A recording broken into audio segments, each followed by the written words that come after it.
Hello दोस्तों, नमस्कार। कैसे आप लोग हैं? मेरी क्या अच्छे होंगे। चलिए आज मैं आपके सामने मुजफ्फरपुर का एक कटिंग में लाया हूं दोस्तों। 400 पदों पर जो है गेस्ट टीचर का जो है भर्ती लिया जाएगा। आप लोग को दिख रहा होगा 400 पद, ठीक है।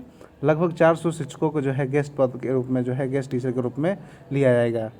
ये हमारा है सेशन जो होगा 22 से 25 तक का नया सत्र जुलाई से जो शुरू होगा, इसके लिए पूरी प्रक्रिया जो है की जा रही है। तो चलिए हम बात करते हैं। औसतन 6 दावेदार हैं एक पद के लिए। तो चलिए हम बात करते हैं आखिर बिहार विश्वविद्यालय में जो है बहाली आई हुई है और उसमें जो है गेस्ट टीचर का जो है लगभग 400 पोस्ट के लिए लिया जाएगा फैकल्टी को। चलिए बात करते हैं हम नए सत्र जो है। पहले VRA बिहार विश्वविद्यालय में फैकल्टी की कमी जो है अब दूर होगी। विश्वविद्यालय के कॉलेजों में लगभग 400 गेस्ट टीचर की जो है भर्ती होगी। इसमें PhD व नेट करने के बाद लंबे समय से बहाली का इंतज़ार कर रहे अभ्यर्थियों को मौका मिलेगा। अगर आप PhD या नेट वगैरह किए हुए हैं तो ये बेहतर अपॉर्चुनिटी आपके लिए है। नियुक्ति के लिए रोस्टर तैयार करने का काम शुरू किया हो गया है और आवेदन की स्क्रूटनी भी की जा रही है। इन पदों के लिए तकरीबन 2300 आवेदन आए हैं, जिसमें से 25 में से 15 विषयों का आवेदन स्क्रूटनी हो गई है। तो आप देख सकते हैं यहाँ पे जो है 436 गेस्ट टीचर जो है रखे गए थे। 376 कार्यरत हैं, जबकि अधिकतम 50,000 रुपये वेतन आपको मिलेगा। 1500 रुपये के हिसाब से भुगतान किया जाएगा। इसकी नियुक्ति की सेवा 11 माह होगी। समय पूरा होने के बाद जो है परफॉर्मेंस के आधार पर आगे भी इसको रिन्यूअल किया जाएगा, ठीक है। पढ़ाई बाधित ना हो इसके लिए हो रही है भर्ती। बिहार विश्वविद्यालय में असिस्टेंट प्रोफेसर के जो है खाली पदों पर स्थायी नियुक्ति के लिए राज्य विश्वविद्यालय सेवा आयोग की प्रक्रिया चल रही है। बिहार में सभी विश्वविद्यालय में लगभग 4,638 पदों की नियुक्ति होनी है। तो पूरी बहाली अभी तक वक्त लगेगा, इसलिए गेस्ट टीचर के रूप में जो है बहाल किए जाते हैं। जैसे कि हम बात करें, अगर सब्जेक्ट की बात करें तो देखिए आपको सब्जेक्ट यहाँ पे दिया गया है। Bengali, Bhojpuri, botany, chemistry, commerce, economics, electronics, English, भूगोल, हिस्ट्री, हिंदी, होम साइंस, ये सारे जो है zoology, Urdu, sociology, Sanskrit, psychology, राजनीति शास्त्र, physics, philosophy, Persian, music, Maithili, law, मतलब इस तरीक़ा से काफ़ी सब्जेक्ट हैं यहाँ पे। और यहाँ पे सामने आपको देखिए रिक्त पदों की संख्या बताई गई है, ठीक है।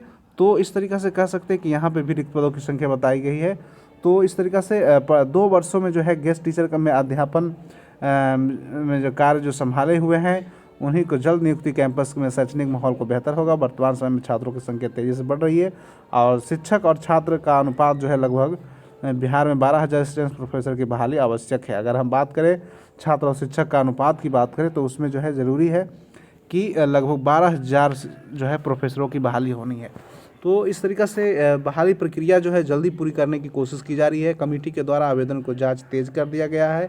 लगातार मॉनिटरिंग हो रही है। अगले सत्र में ये शैक्षणिक कक्षाएँ ठीक प्रकार से चल पाएगी, इसलिए रिक्त पदों को जल्द से जल्द भरा जाएगा।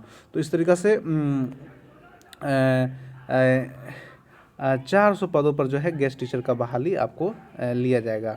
चलिए नेक्स्ट हम अगर न्यूज़ की बात करें तो ये हमारा पूर्णिया का कटिंग है। इसी सत्र होंगे भारतीय और विदेशी संस्थानों के संयुक्त डिग्री कोर्स। देखिए UGC ने जो है 2 डिग्री के लिए मापदंड को मंजूरी दी है, ठीक है। तो आप लोग को मालूम होगा कि बहुत सारे जो है हमारे मित्र पूछ रहे हैं कि किस तरीक़ा का डिग्री जो है हम एक साथ कर सकते हैं। तो उनके लिए मैं बता दूं कि देखिए एक संस्थान में कम से कम 30% पढ़ाई करनी होगी। अगर आप 2 संस्थाएं से करते हैं तो आने वाले दिनों में अगर BSc, देखिए यहाँ पे पढ़ रहा हूँ मैं न्यूज़ को, आने वाला जो दिन होगा उसमें BA और BSc या MA और MSc या PhD की ऐसी डिग्री हासिल की जा सकती है जिसका कुछ हिस्सा ऑक्सफोर्ड यूनिवर्सिटी तो कुछ हिस्सा दिल्ली यूनिवर्सिटी में पढ़ाया गया हो।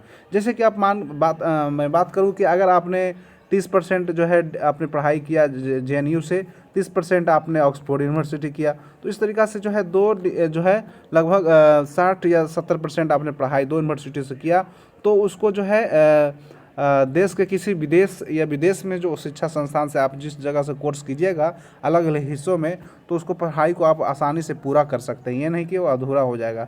तो एक ही समय में आपको जो है 2 डिग्रियाँ मिल सकता है। जैसे कि आपने MA यहाँ से किया, BA वहाँ से किया, तो आपको एक साथ ही जो है ज्वाइंट करके डुअल डिग्री कहा जाता है, इन्हें ही ट्विनिंग कहा जाता है, ठीक है। तो बैठक में जो है मंगलवार को जो है हुई थी और भारतीय और विदेश विश्वविद्यालय या उच्च शिक्षण संस्थानों के बीच अकादमिक करार का नियम मंजूर कर दिए गए हैं। इसी सत्र से जो योग्य भारतीय विश्वविद्यालय या संस्थान किसी विदेशी विश्वविद्यालय के साथ जो है करारनामा कर लिया गया है, करार कर लेंगे और वहाँ पे डिग्रियों को हासिल करने की व्यवस्था लागू हो जाएगी।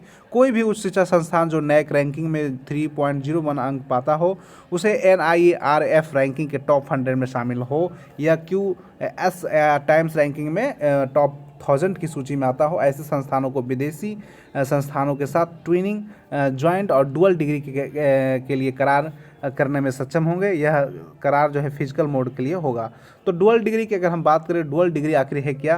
तो डुअल डिग्री इसमें फॉरेन यूनिवर्सिटी से 30% से ज़्यादा क्रेडिट ट्रांसफ़र हो सकेगा, लेकिन डिग्रियां दोनों यूनिवर्सिटी देगी। ठीक है, दोनों डिग्रियां यूनिवर्सिटी देगी और दोनों डिग्रियों में उल्लेख होगा कि कितने प्रतिशत कैंडिडेट ने किस यूनिवर्सिटी से पढ़ाई की है। ठीक है, समझ पा रहे होंगे आप। ज्वाइंट डिग्री की बात करें तो इसमें कैंडिडेट को जो है छात्र को 30% से ज़्यादा क्रेडिट ट्रांसफ़र की सुविधा मिलेगी। डिग्री भारतीय विश्वविद्यालय में ही देगा और फॉरेन यूनिवर्सिटी केवल सर्टिफिकेट देगा जिसमें लिखा होगा 30% से ज़्यादा पढ़ाई या क्रेडिट वहाँ हासिल की गई है। ट्रेनिंग प्रोग्राम की बात करें तो भारतीय छात्र विदेशी विश्वविद्यालय या उच्च शिक्षा संस्थान में जाकर 1 या 2 सेमेस्टर तक की पढ़ाई कर सकता है और उसकी 30% तक क्रेडिट ट्रांसफ़र हो सकेगा। बाकी 70% पढ़ाई क्रेडिट भारतीय संस्थान में हासिल करना होगा। उसे भारतीय विश्वविद्यालय डिग्री देगा और साथ ही विदेश संस्थान सर्टिफिकेट देगा।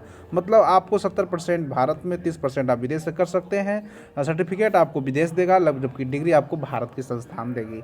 तो इस तरीक़ा से आपने देखा कि किस तरीक़ा से जो है एक ही सत्र से आपको जो है 2 डिग्रियां मिलेगी आसानी से बहुत। चलिए हम नेक्स्ट न्यूज़ की बात करें तो 3 साल बाद होगी DLED में एडमिशन की प्रवेश परीक्षा। 1 जुलाई से चलेगी कक्षाएं, लगभग 1 जुलाई से कक्षाएं चलेगी, प्रारंभ होगी लगभग 3 वर्ष, क्योंकि कोरोना के चलते जो DLED का जो है नामांकन ऑनलाइन एडमिशन जो है इस बार लिया जाएगा ऑनलाइन तरीके से, या अगर संभव हुआ नहीं हो पाया संभव तो ऑफलाइन भी ली जा सकती है। तो इसके लिए आप लोग को टेंशन नहीं लेना है। जो भी 22-24 के छात्र जो थे या उससे पहले जो DLED में एडमिशन लिए वो कहीं ना कहीं पहले जो है इंटर के मार्क्स पर, मैट्रिक के मार्क्स पर आधार पर लिया जाता था, जिससे कि दूसरे राज्यों के बच्चे को जो है फ़ायदा होता था। बिहार के बच्चे को उतना जो है मेरिट रहता नहीं था, जिसके चलते उनका एडमिशन गवर्नमेंट कॉलेजों में, गवर्नमेंट जगह पे नहीं हो पाता था। तो चलिए आज हम बात करते हैं इसी को लेकर कि जो है हमारा जो ऑनलाइन जो प्रवेश परीक्षा होगी ये बेहद ही इंपॉर्टेंट हो गया और इस बार एंट्रेंस एग्जाम को रखा गया है, जिसके कारण जो है एंट्रेंस होगा, एंट्रेंस के आधार पर ही चयन आपका हो जाएगा, यही आपका मेरिट तय करेगा। तो उम्मीद है कि आपको वीडियो अच्छा लगा होगा। नए इन्फॉर्मेशन के साथ हमारे साथ जुड़े रहें, लाइक से सब्सक्राइब जरूर कर दें हमारे चैनल को। धन्यवाद दोस्तों, जय हिंद, जय भारत। ठीक है, मिलते हैं हम लोग कुछ नए इन्फॉर्मेशन के साथ, तब तक आप हमारे चैनल पर बने रहें। धन्यवाद।